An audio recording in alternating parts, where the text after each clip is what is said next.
Welcome to From Zero to Compliance Hero, Pentesting for Beginners. Today, we'll explore the basics of penetration testing and how it can help ensure your systems stay secure. Imagine your network as a fortress. Pentesting is like hiring ethical hackers to find potential weaknesses before the bad guys do. It's a proactive approach to cybersecurity. First, let's understand what pentesting really is. It involves simulating cyber attacks on your systems to uncover vulnerabilities. Think of it as a security audit but with a hacker's mindset.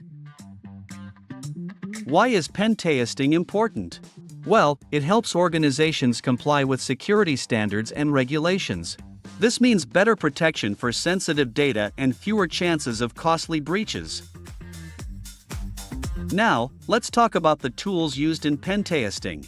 Some popular ones include MAP for network scanning, Metasploit for exploiting vulnerabilities, and Burp Suite for web application testing.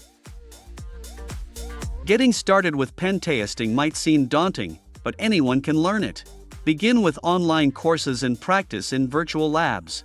The more you practice, the better you'll become. Remember, pentesting isn't just about finding weaknesses, it's about fixing them too. Always provide detailed reports and recommendations to help organizations improve their security posture. That's it for today's introduction to pentesting. Stay tuned for more in-depth tutorials and tips. Together, we'll go from zero to compliance hero, one test at a time.